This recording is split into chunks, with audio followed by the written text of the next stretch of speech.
თქვენ უსმენთ ახალციხის დასრულთა განათლების ცენტრის რადიო ედუსტრიმს. თვალი გვადარნეთ ახალციხის დასრულთა განათლების ცენტრის რადიო ედუსტრიმის YouTube-ისა და Facebook-ის გვერდებზე.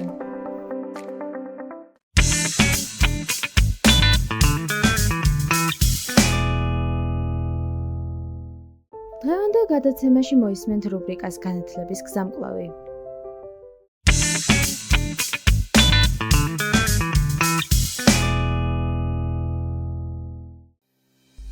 რუბრიკაში განათლების გზამკვლევი გაგაცნობთ ფორმალური და არაფორმალური განათლების შესაძლებლობებს.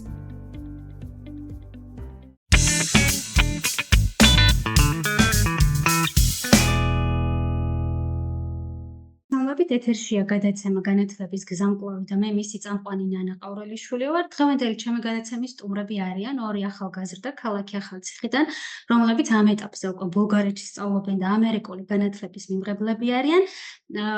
სალომე და ლუკა არიან ჩემი გადაცემის სტუმრები და დღეს ვისაუბრებ სწორედ მათ გავლილ გზაზე, თუ რა გზა გაიარეს და დღეს როგორ აღმოჩნდნენ ბულგარეთში.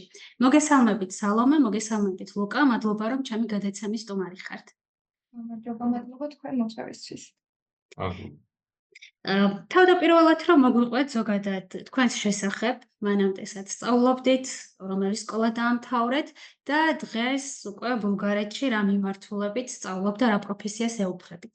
მე ვარ სალომე ბერიძე, ქალაქ ახალციხიდან 18 წლის და მე დავამთავრე ახალციხის ნომერ 1 საჯარო სკოლა.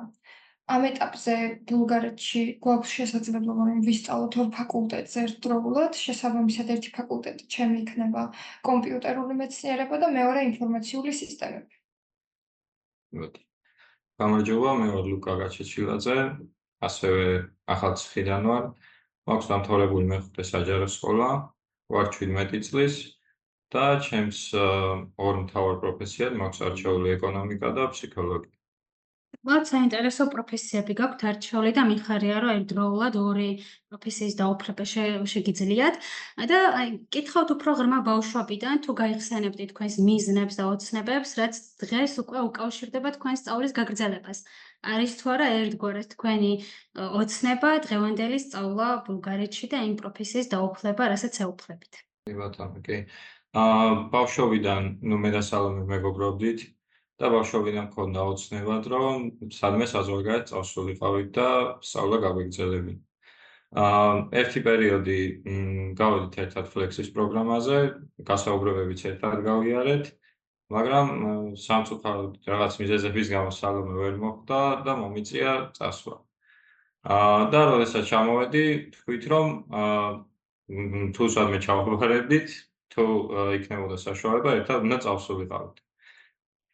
ხო, ბავშვობიდან სკოლის პერიოდში ხშირად ვიღებდი მეც გაცვლის პროგრამებში მეც და ლუკაც მონაწილეობას და რა გარკვეული მიზეზების გამო სამწუხაროდ ვერ მოახერხე გამარჯობა. და იმის მიუხედავად, რომ ამ ყველაფერს ჩემთვის დემოტივაცია შეექმნა და ცუდად გავეხადე რაღაცა, პირიქით მიზნად დავისახე, რომ თუ აქვე რა უნივერსიტეტში მაინც გავაგრძელებდი საზღვარგარეთ სწავლას და შესაბამისად სულ ოცნებობდით, ესე ვთქვათ, რომ აი თუნდაც ცოტა ხნით მაინც წავსულიყავი და ბოლოს მოგწია პირდაპირ უნივერსიტეტში წამოსვლა. ძალიან საინტერესო ისტორია გაქვთ. რატომ გადაწყვეტეთ, რომ უნდა გესწავლათ ამერიკულ უნივერსიტეტში, რომელიც ბულგარეთში მდებარეობს და ცოტა უფრო მეტი რომ მოგვიყვეთ თქვენი სასწავლებლის შესახებ? კი ბატონო, არ არის პრობლემა.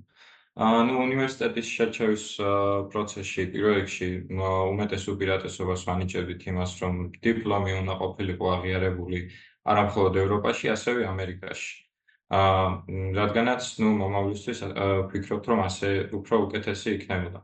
ხოლო რაც შეეხება უშუალოდ უნივერსიტეტების შერჩევის პროცესს, ძირითადად ავარჩიეთ ამერიკულ და ევროპულ უნივერსიტეტები და შემდგომ უკვე ოჯახის მდგომარეობიდან გამომდინარე გადავწყვიტეთ წამოსულიყავით ისეთ ადგილზე, სადაც მეტი დაფინანსება გვექნებოდა და მეტი საშუალება ექნებოდა ოჯახს, რომ ჩვენთვის ხელი შეეწყო. დაფინანსების ნაწილზე უფრო მეტი გამოცდილება და ინფორმაცია გაგვიზიაროთ, ზოგადად რა წყაროებით ხდება დაფინანსების მოპოვება ან თუნდაც სტიპენდია? პირველ რიგში აუცილებელია ის, რომ გარკვეული გამოცდილება ჰქონდეს სტუდენტს და მოტივაცია აჩვენოს უნივერსიტეტს. ყველაზე მეტად, რასაც დავაკვირდი, რომ აფასებენ სტუდენტში და ვუყურებ ახლა სტუდენტებს, რომლებსაც აქვთ უმაღლესი დაფინანსებები, ყველა გამოირჩევა ეს სხვებისგან. ესაა ნიჭი, ჰობები, ასევე გამოცდილება არაფორმალური განათლების მხრივ, რომელიც ევროპაში მოიხსენებათ საკმაოდ აღიარებული და დაფასებული არის. ჩვენც მეც და ლუკაც ხშირად ვიყავით გამორჩეულები ამით. ლუკაც ფლექსის გაცვლითი პროგრამის მონაწილეა, მეც ახალციხეში უამრავ ლიდერულ პროგრამებში ვიღებდი მონაწილეობას და მსგავსი რაღაცები აქ ბევრად უფრო დაფასებულია და შესაბამისად ამით გამოვჩნდით ორივენი და ამან განაპირობა ჩვენ გაგზავნილ CV-თ, ჩვენ გაგზავნილი პორტფოლიოთი განაპირობა ჩვენი დაფინანსებებით. მე და ლუკას გვაქვს 50%-იანი დაფინანსებები და მე ასევე მაქვს ჯიბსონის შავი ზღვის დაფინანსება. იმით მოვიპოვეთ, რომ ვიყავით სხვებისგან, ასე რომ ვთქვათ, გამოცდილებით და ამ ყველაფერში ჩართულობით და მოტივაციით გამორჩეულები. და შესაბამისად ამან განაპირობა ეს დაფინანსების ნაწილი. თვითონ უნივერსიტეტს აქვს უამრავი დაფინანსება, როგორც თვითონ აქვს უნივერსიტეტის მხრიდან გამოყოფილი თანხები, ასევე აქვს დონორი კომპანიები და ორგანიზაციები, რომლებიც მოხარულები არიან, რომ უბრალოდ ნახონ ადამიანი, ვინც მოტივირებულია და მათ დაუფინანსოთ, თუ მათ შესაძლებლობა არ აქვს და უამრავ ქართველს შეხვდებით კამპუსზე, რომლებსაც 100%-იანი, 90%-იანი, ასე შემდეგ დაფინანსებები აქვთ, რაც მოგეხსენებათ მნიშვნელოვანი და საჭირო არის თითოეულ ჩვენგანისთვის.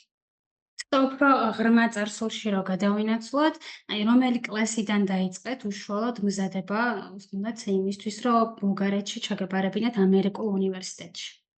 მზადება უკვე მე მგონი, სადღაც უკვე მე-11 კლასის ბოლოსკენ, მე-12 კლასის დასაწყისში დავიწყეთ და ერთი წლის განმავლობაში ვემზადებოდით ენის ტესტებისთვის, Duolingo-სთვის და TOEFL-ისთვის. და შემდგომ უკვე ამ ტესტების დაწერის შემდგომ შევუდექით თვითონ აპლიკაციების პროცესს. ყველაზე მეტად რა სირთულე შეგხვდათ გზაში, რომლის დაძლევაც მოგიწიათ? ყველაზე დიდი სირთულე ალბათ იქნებოდა ოჯახის დატოვება, რა თქმა უნდა ეს ყველასთვის პირველ რიგში ყველაზე დიდი სირთულეა, მაგრამ თვითონ უშუალოდ პროცესში რაღაც გარკვეული პრობლემები შეგვექმნა ვიზასთან დაკავშირებით, რადგანაც უნივერსიტეტი ნასაბუთმა დააგვიანა ჩამოსვლა და ამიტომ ვიზის პროცესიც შედარებით გადაგვედა. ამიტომ ოქტომბერში გვიწევს ჩამოსვლა ერთი კვირით, რათა გავიაროთ ვიზის პროცესი.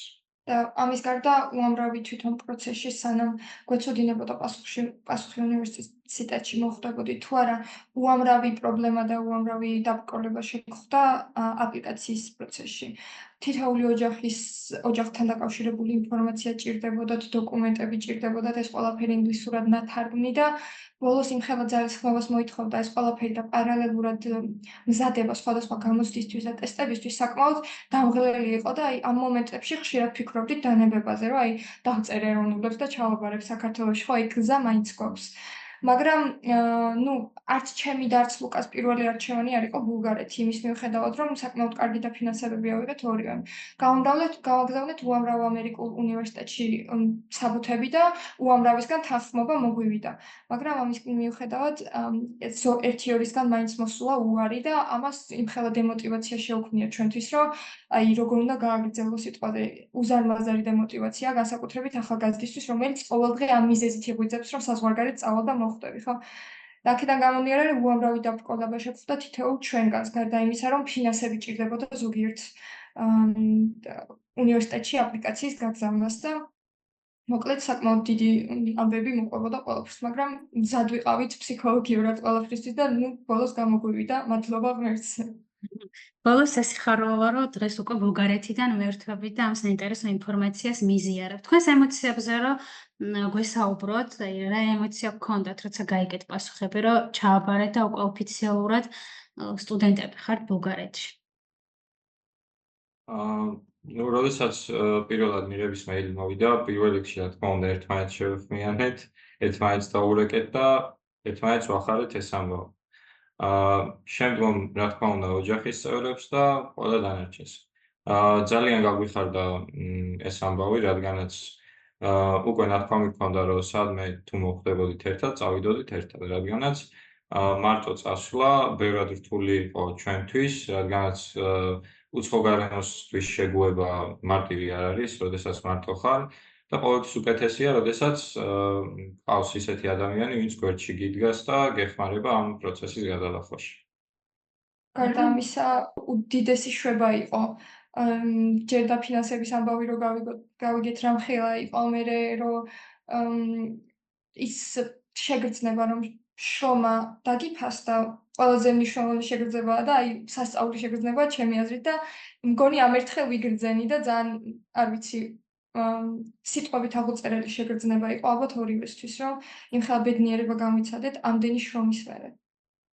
თვითონ უნივერსიტეტისგან რა მოლოდინები გაქვთ, გარდა იმისა, რომ ისწავლით, პარალელურად რა შესაძლებლობებს გთავაზობთ? ზოგადად უნივერსიტეტს იმის მიუხედავად, რომ აქვს ეს როგორც ვახსენე, ორი ფაკულტეტზე შეგვიძლია ერთდროულად სწავლა, აღიარებული დიპლომი როგორც ამერიკაში, ასევე ევროპაში, ასევე გვაძლევს საშუალებას, რომ ზაფხულობით ამერიკაში წავიდეთ, ვიმუშაოთ, როგორც J1 ვიზის მფლობელი სტუდენტები და მომსახურების სფეროში მუშაობისას შეგვიძლია ჩვენი დარჩენილი ნაწილი თანხა მოვაგროვოთ ჩვენით. და აქედან გამომდინარე უდიდესი მოლოდინები გქონდა ის, როცა ჩვენ ვესწრებოდით სხვადასხვა შეხვედრებს უნივერსიტეტთან დაკავშირებით, ყოველთვის ამ ყველაფერზე ვამახვილებდით ყურადღებას, თუ რამხელა შესაძლებლობები იყო ეს ჩვენთვის. მოლოდინები ორივეს გქონდა, რომ ამ თითოეული შესაძლებლობა, რასაც უნივერსიტეტი გვთავაზობდა, ყველაფერი მაქსიმალურად გამოგვეყენებინა, რათა არა მხოლოდ ჩვენი თავისთვის, არამედ მომავლისთვისაც, იმიტომ რომ თითოეული მსგავს საკუთარი თავის რეალიზებაში აბსოლუტურად გეხმარებიან და დასაფასებელია ყველანაირად, იმიტომ რომ ყველგან ვერ ნახავ ასეთ გარემოს, სადაც სულ შენზე არიან ორიენტირებული, უბრალოდ შენ მოტივაცია დაემუქრა. ჩვენც ასეთი დამოკიდებულება გქონდა, როდესაც წამოვედით, რომ აი მაქსიმალური სწავლა, მაქსიმალური ორიენტირება იმ ყველაფერზე, რასაც უნივერსიტეტი ჩვენთვის აკეთებდა. ვამატებ, რომ ასევე ეს J1 ტიპის ვიზა, ასევე რადგანაც რამოდენიმეჯერ გვექნება აღებული, მომავალშიც დიდი ალბათობით გამარტივებს ვიზის პროცესს. და ყველაზე მეტად აი ამ რთულ გზაზე ვინ იყო თქვენი მხარდამჭერი? გარდა იმისა, რომ ალბათ ოჯახის წევრები მაქსიმალურად გვერდში გედგნენ. ალბათ მეგობრები იყვნენ ოჯახის შემდეგ, ერთმანეთს ვედექით გვერდში, თუ რაიმე დახმარება დაგჭირდებოდა საბუთებზე ერთმანეთის იმედი გქონდა ისევ, რომ მე თუ არ ვიცი სიტყვაზე, სალომეს ეცოდინება, ლაზარეს ან სხვას ვინმეს ვკითხავდით და გავარკვევლდით ერთად ყველაფერში.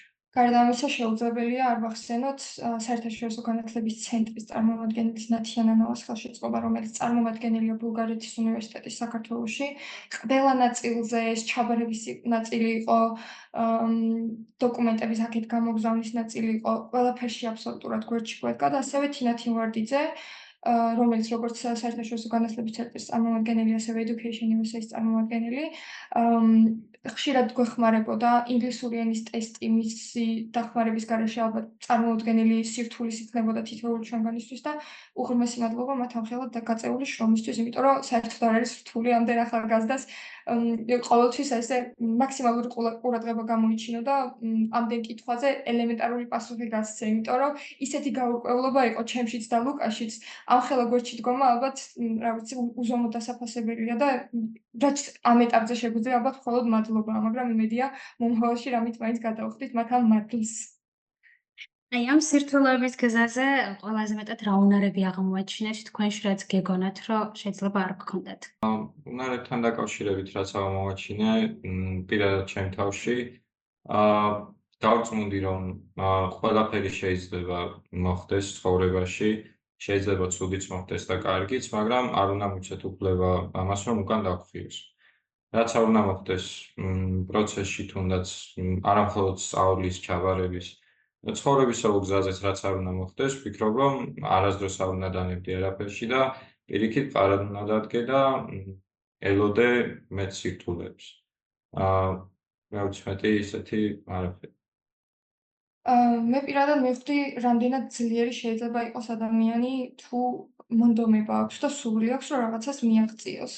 იმხელა დაბრკოლებები შეხვდა გზად, თუნდაც აი იმდენი დოკუმენტი იყო საჭირო და იმდენი პრობლემატური იყო სიტყვაზე ამ დოკუმენტთან წვდომა, ახლა ამ ყველა სირთულემ გამაძლიერა მე პირადად რომ ვუყურებ ჩემ გადმოსახედიდან 3 თვის წინ, 3 თვე ხო დიდი დრო არ არის. იმდენად შეცვლილი ვარ და იმდენად გაზრდილი ვარ როგორც პიროვნება, რომ წარმოდგენა არ მექნებოდა ამ ხელად ცოდნას თუ მომიტანდა. ანუ ეხა დოკუმენტს ცალ-თვალით რო დავხედო, ალბათ მივხვდები რა დოკუმენტია სად უნდა ავიღო და რამდენი იქნება გადასახდელი იმისთვის, რომ უნივერსიტეტში წამოვიყო სიტყვაზე. ანუ საერთოდ არ მჭირდება ინფორმაცია და იმ ხელა დამოუკიდებლობა შეგვძინა მეც და ლუკასაც და დამეთანხმებით დიდი დამოუკიდებლობა სჭირდება, როდესაც საზღვარგარეთ ცხოვრობ და ეს უნარები, რაც ამ პროცესში შევიძინეთ, აუცილებლად გამოგვადგება მომავალში და ეს დამოუკიდებლობა და სირთულეებთან გამკლავება ალბათ ყველაზე კარგი უნარები იქნება, რაც ადამიანმა შეიძლება შეიძინოს მთელი ცხოვრების მანძილზე.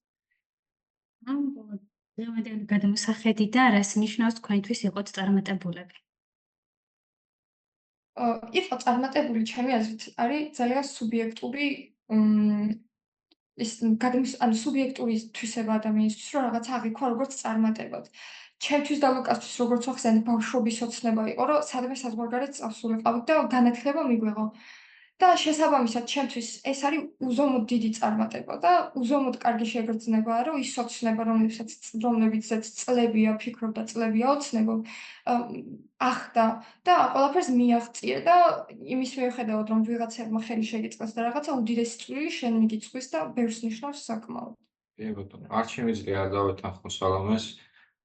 ნამდვილად, ზოგისთვის წარმატება შეიძლება სხვა რამეში გამოიხატება, მაგრამ ჩვენთვის პირადად გამოიხატება იმაში, რომ ცხოვრების ყველაზე დიდ მიზანს მივახციეთ და გადალახულით. ახლა მოდის უკვე შემდეგი ეტაპი, უნივერსიტეტის დამთავრება, დიპლომის აღება და ცხოვრების გაგრძელება. და ამის მიღებული ცოდნი საქართველოში ჩამოტანა, რაც მთავარია, იმიტომ რომ მხოლოდ ჩვენ არ ვართ ჩვენი ოჯახია, ჩვენი ერია, რომელიც უზომოდ გვიყვარს ორივე და ეს ყველაფერი მხოლოდ ჩვენთვის არ გვინდა. იმედია, რომ როდესაც დავამთავრებთ სწავლას, ორივე დავუბრუნდებით საქართველოში და ორივე გამოიყენებთ ჩვენ ცოდნას ჩვენი ქვეყნის სასიკეთოდ, რაც აუცილებელი საკითხი არის და საჭიროა ჩემი აზრით. ძალიან მიხარია, რომ ესეთი სამომავლო გეგმები გაქვთ და რა თქმა უნდა თქვენი ცოდნა და გამოცდილება, რასაც დააგროვებთ, აუცილებლად ჩვენს ქვეყანას მოახმართ და ჩვენს რეგიონს. ძალიან სასიხარულოა. აი როგორ შეაფასებდით უშუალოდ ბულგარეთის სასწავლო გარემოს? თქვენ უნივერსიტეტიც ნახეთ და ალბათ სამომავლოდ შეუძლია სასკოლო რაღაცა გარემოს შეფასებაც მოახდინოთ. ალბათ შეხება შეიძლება გქონდეთ რთულობითაც. ანუ ჯერჯერობით საორიენტაციო კვირა გვაქვს, მაგრამ ამ საორიენტაციო კვირის განმავლობაში იმდენი ადამიანი გავიცანით, იმდენი ქვეყნიდან, რომ აი უზომოდ ბევრი. და ყველაზე მეტად ეს მომწონს აქაურობაში, რომ არის ძალიან ბევრი ხალხის ტიპი, ძალიან ბევრი ქვეყნიდან. შეგიძლია გაიჩინო მეგობრები მსოფლიოს ნებისმიერი წერტილიდან, ამერიკიდანაც არის ხალხი, ნიგერიიდანაც არიან, აზია, ევროპა, ყველა აქ არის. და ყველაზე მეტად ეს მომწონს, რომ არის ხალხის diversity, ანუ მრავალფეროვნება არის ხალხში. კი, ყველაზე მეტად ეს მომწონს აქაურობაში. ასევე შეუძლებელია რა ვნიშნოთ კულტურა, რაც უნივერსიტეტს გააჩნია და ასევე ასე რომ ვთქვათ, გარემოს მიუხედავად და სხვათა შორის უნდა აღნიშნო, რომ ბუნება თითქმის იგივეა, რაც საქართველოში. აი განსაკუთრებით ახალციხის რეგიონს თუ ავიღებთ, ძალიან გავს ჰავა და ბუნება ერთმანეთს. მაგრამ მაგის გარდა უნივერსიტეტს თუ საქართველოს უნივერსიტეტთან შევადარებთ, შეუძლებელია ხაზი არ გავუსვათ სწავლების ხარისხს. ევროპული დონე, ამერიკული დონე იმდენად კარგად არის შერწყმული ერთმანეთთან და იმდენად განსხვავებულია იმ ტრადიციებთან, ასე რომ ვთქვათ, ბრჭყალებში, რაც საქართველოში ვაწყდებით ხოლმე. მეც და ლუკაც ხშირად ვიღებდით მონაწილეობა სხვადასხვა ტრენინგებზე, სხვადასხვა ლექციებზე და ბანაკებში, სადაც ესეთი სალექციო ტიპი, რომელიც საქართველოსთვის დამახასიათებელია, კარგად შეგვესწავლა და ეხლა რო ვუყურებთ, რადიკალურად განსხვავებულია ერთმანეთისგან.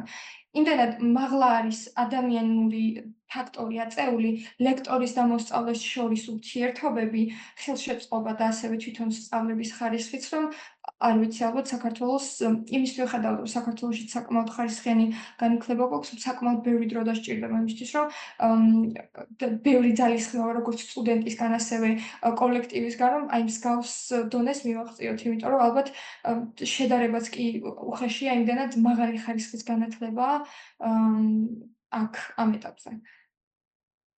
რას ურჩევდით იმ აბიტურიენტებს ან მოსწავლეებს, რომლებიც ფიქრობენ უნდათ თუ არა უცხოეთში სწავლის გაგრძელება, ან უკვე გადაწყვეტილი აქვთ, რომ ამ გზას უნდა დაადგნენ? მოგეხსენებათ, მარტივი არ არის არაფერი.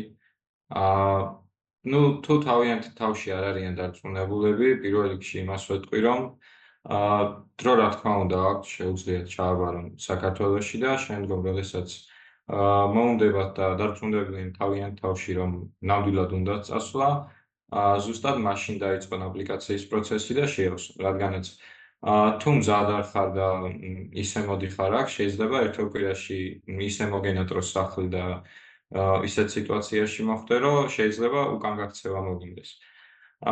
პირველ რიგში მონდომება არის, რა თქმა უნდა, მონდომება უნდა გქონდეს და მოწადინებული უნდა იყო, რომ გინდა შენ სიტყვაზე საზღვარგარეთ წასვლა და სწავლის გაგრძელება და ნუ თუ დარწმუნებული არ ხარ, ისევ ჯობია, რომ დარჩე სადაც ხარ და დაფიქრდე იმაზე, რომ სიტყვაზე მომავალში რა გინდა აკეთო და სად გინდა გააგრძელო მოღვაწეობა.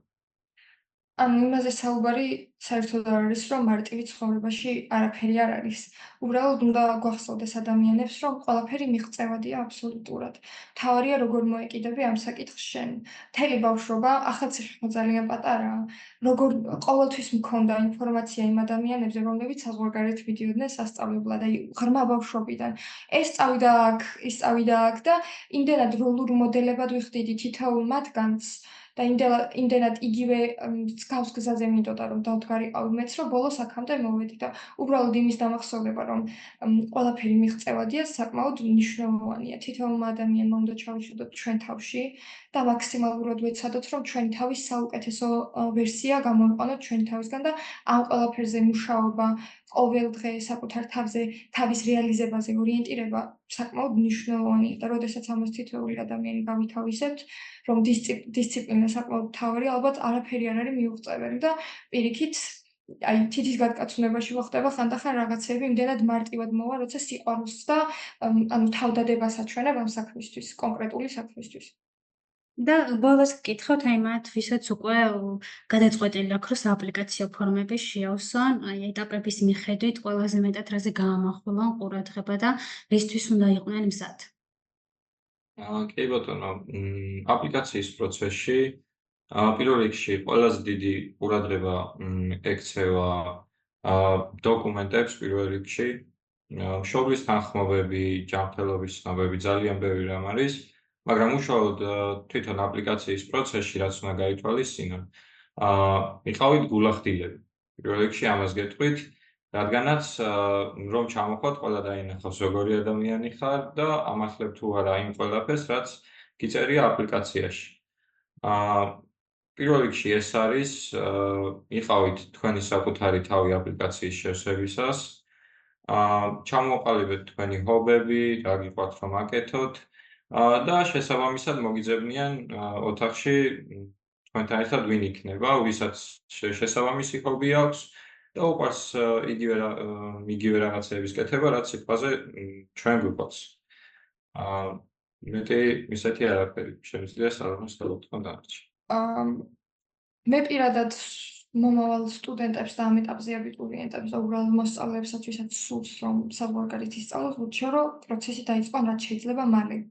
ჩემი გამოცდილებიდან ვიცი, რომ რაც უფრო გავაჭრიანურე, რაც უფრო მეტი ვიფიქრე, მით უფრო ბევრი დამაკლდა იმ დღეების, რომელიც შემეძლო აპლიკაციის გაუმჯობესებაში გამომეყენებინა და შეიძლება დღეს ბევრად უფრო კარგი სიტუაციაც ყოფილიყო, მაგრამ ნუ მე არაფერს არ ვმოვნებ, რა თქმა უნდა, მაგრამ ჩემი პირადი რჩევა იქნება, რომ მე-9 კლასში ხარ, მე-8 კლასში ხარ, არ აქვს მნიშვნელობა, რაც შეიძლება მალე დაიწყო, რახან შენი დრო ყველაფერი გამოიყენო მაქსიმალურად. გარდა ამისა, ყოველთვის მცხვენო და მე პირადად მეჩვენებინა ის გამოცდილება, ის უთვისებები და უნარები, რაც მე გამაჩნდა, მეგონა რომ უბრალოდ ტრაბახობდი და სხვა არაფერი, როდესაც აპლიკაციის ნაწილში ვწერდი. პირიქით. ოდნავადაც არ შეიკავონ თავი საკუთარი თავის წარმოჩენაში. რაც უფრო კარგი ადამიანი ხარ და ამ ყველაფერს აჩვენებ და რაც უფრო აქტიური ხარ და ამ ყველაფერს ანახებ ადამიანებს, მით უფრო დაფასებულია და ოდნავადაც, როდესაც თავს იბოჭავ, რომ იცი რა, შეიძლება მე ეს გავაკეთე, მაგრამ ეს იმდენად ხაზგასაცმელი არ არის, პირიქით, აბსოლუტურად ყველაფერი უნდა იყოს ნახსენები აპლიკაციაში და მაქსიმალურად წარმოაჩინოთ საკუთარი თავის უკეთესი მხარე. ნუ რა თქმა უნდა, იყვნენ რეალურებიც. ძალიან მიხარია, რომ თქვენი ბავშვობის ერთ-ერთი ოცნება ისრულეთ და დღეს უკვე საზღვარგარეთ აგრძელებთ სწავლას. ანუ სამომავლოდ თქვენი ყველაზე დიდი ოცნება, რომელიც ალბათ უფრო მიზანი რა არის, რასაც აუცილებლად აიხდენთ?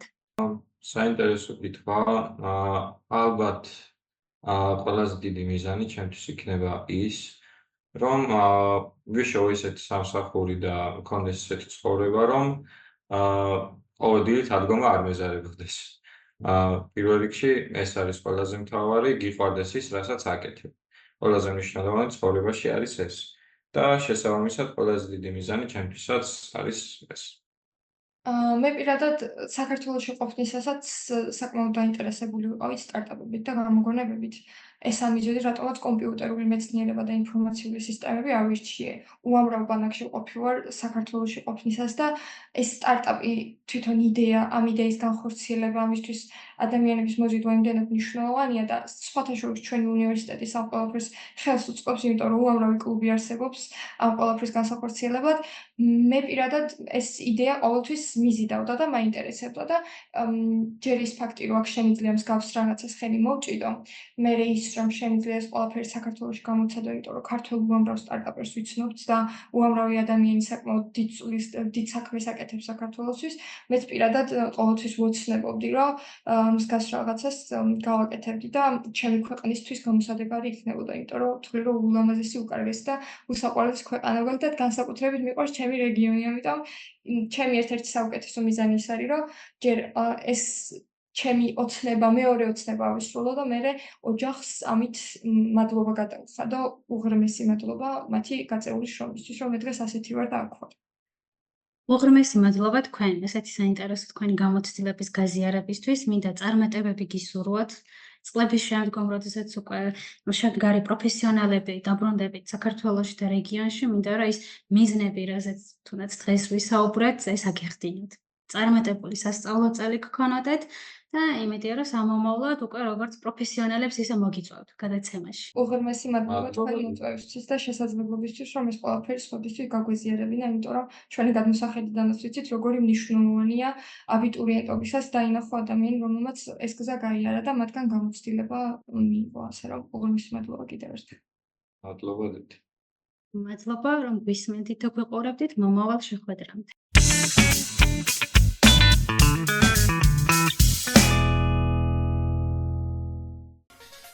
გადაცემა მომზადებულია ახალწლის გასულთა განათლების ცენტრის მიერ პროექტის რადიოს ძალის ფარგლებში. რადიო ფუნქციონირებს გერმანიის საგარეო საქმეთა სამინისტროსა და დილივის საერთაშორისო მხარდაჭერით. თვალე გვადევნებთ ახალწლის გასულთა განათლების ცენტრის რადიო ილუსტრიმის YouTube-ისა და Facebook-ის გვერდებზე.